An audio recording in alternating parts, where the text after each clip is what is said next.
Hey, Jujutsu Kaisen fans, this is Chris Bolts, and I am coming in with the review of this week's episode 58, Tokyo Colony Part 5. Now, before I do get into the content, do make sure you like, share, subscribe, turn on the post notifications, all that stuff really does help me out. Now, this episode was a really good episode, and not so much because of the action that you're looking at right here and seeing between the battle between Reggie and Megumi, but because I felt like there were certain aspects of this episode that really reminded me of as though I was watching a movie. We got really good action sequences, obviously, but then we also get some really good characterization and analysis by this man himself, Reggie. Reggie is a very smart enemy, and those are sometimes one of the most dangerous ones that you can deal with. He may look ridiculous and foolish, but there's a reason to his look, and that was explained in last week's episode that his entire body, he's covered in, or I shouldn't say entire body, but his torso and private parts and whatnot are covered by these receipts. These receipts basically allow him to recall anything that gave rise to that receipt. Like in the last episode, rather, that he pulled a receipt that was for a Ryokan, which basically just replenished his energy and healed him, made him refreshed, and allowed him to go ahead and be a refreshed fighter for this particular fight right here with Megumi. Inside of Megumi's domain, he figured out that this entire domain is his shadow. And well, no, he didn't. I correct myself. He figured out that the bottom of the domain is the shadow. He originally tried to deploy a technique that would have negated any damage coming to him, but that wasn't going to work inside of Megumi's shadow. Instead, what he did was he allowed himself to go ahead and get overtaken, because he's, all the time, is trying to analyze the shadow to figure out exactly how it works. He figures out that the bottom is the shadow, and what he can do is just drop some weight into that shadow, and it would reverberate back onto Megumi. So he dropped 3 cars down there, 2.4 tons. Now, a car itself, each one of those cars, I don't know why they said that it's 2.4 tons, but each one of those cars has to be 2 tons themselves. They look like to be a mid-sized sedan. So mid-sized sedans is generally between 2,000 to 2,500 pounds, and he's got 3 of them right there. So I would say that that's probably close to 6 tons at minimum that's being dumped on him, but they limited it to 2.4 tons. Megumi countered back and said, "Hey, you might have thought that you figured out my domain, but you forgot that this is my shadow. It also is above us." And so he drops an elephant on top of Reggie. Becomes a contest of stamina at that point. But be that as it may about this, what really impressed me about this episode here was not so much what was going on here with inside the domain, which is a really good fight, but the after effect when Megumi dismisses the domain and they end back up in the gymnasium with the domain dismissed. They're outside of the domain, because a weakness of Megumi's domain is once there's an opening, it's very easy for people to escape from it. It wasn't so much that they escaped from it. I think what happened here was that Megumi had intentionally created an opening, or rather he didn't create the opening. What happened inside the domain was Reggie thought he was smart. He's going to go ahead and drop a house on top of Megumi. He calls it his contractual recreation, and he was going to drop this big giant house on top of Megumi.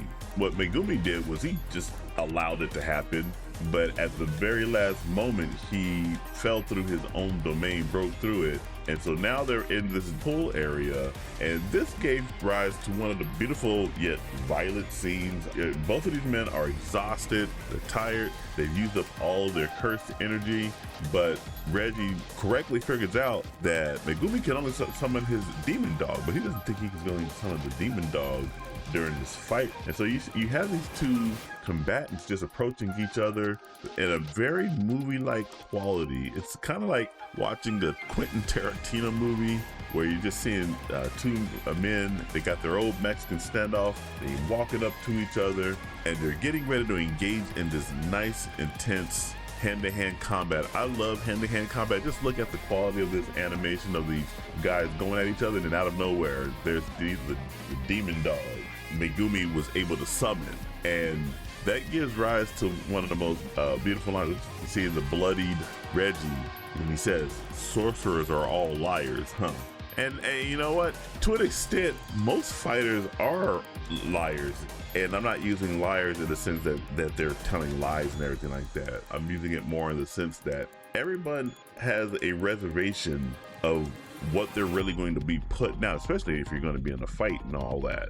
Yeah, you don't want to give tells to your opponent to let them know exactly how you're going to strike. You want to try to keep those tells to yourself as much as you possibly can. You don't want to let them know that you're going to be throwing a hook, so you trick them with the jab and then you give them a really quick hook. If they try to counter with a block or anything like that, or parry, or you try to go with an uppercut, or you try to punch to the face, but instead you're setting up a low kick, something like that, or you're setting up the low kick and you're actually really going in for the single leg. So it's kind of like the same thing here with the sorcerers. The sorcerers keep a lot to their chest. And that's what Megumi did. Megumi kept a lot to his chest. What he really did was the domain was not really the end game for Megumi. It was actually the setup. The setup was to let the demon dog do the work of taking out Reggie. It was setting up that, getting to the gym, setting up the domain,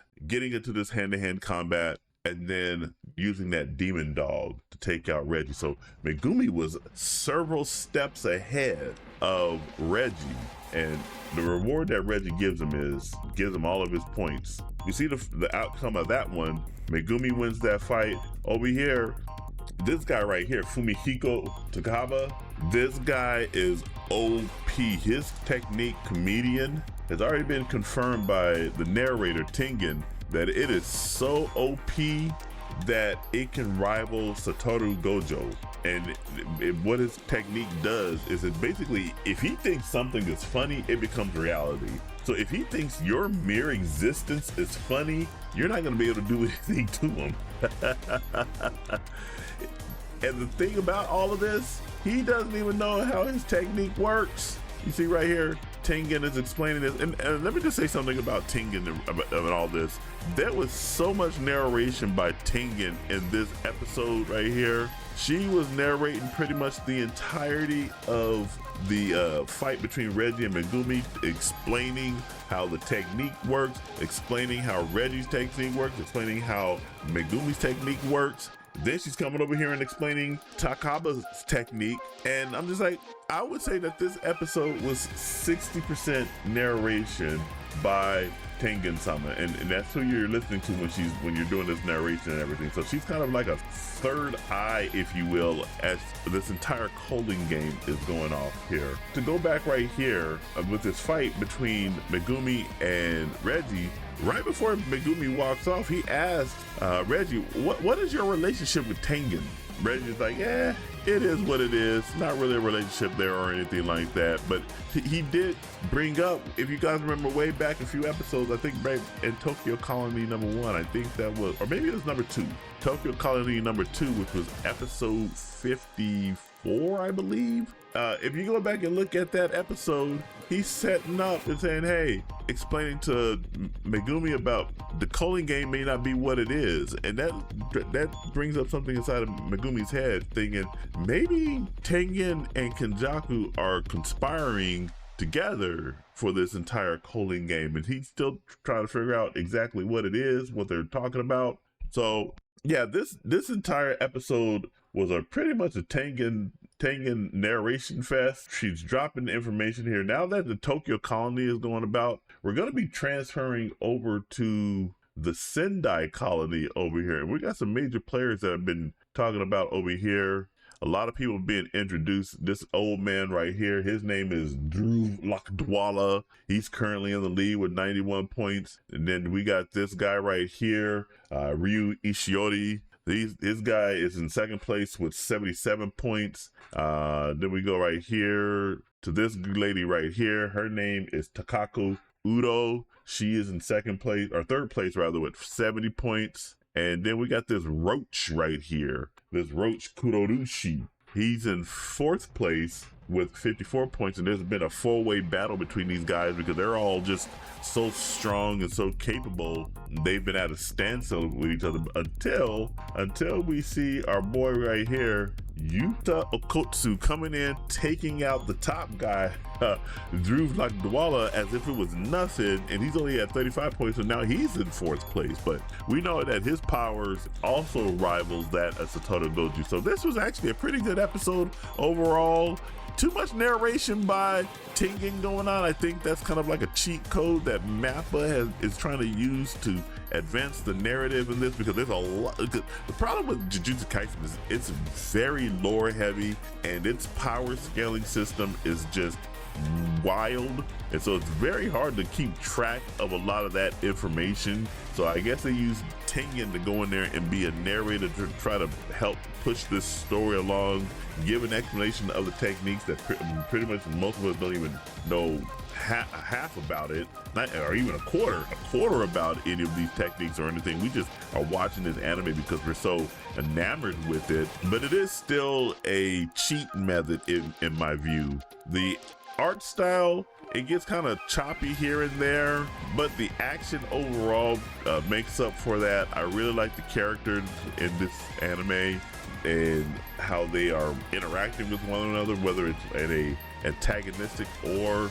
a conciliatory situation. But again, prefer to have a little bit less of Tengen-sama going in there. I call her Tengen-sama right there. Tengen narrate this anime and allow more episodes to go and play out, but I think that train has already left the station, so that's just wishful thinking at this point. I'm gonna go ahead and give this episode an 8 out of 10. Overall, it's a good episode, just too much narration on the part of Tengen. So I'm gonna go ahead and just leave it at that. And what do you guys think about this episode? Jump down in the comments and let me know what you guys think. And make sure you like, share, subscribe, turn on the post notifications. All that stuff really does help me out. And remember, this is Chris Boats signing off, and I'll catch you guys in the next video. Take it easy.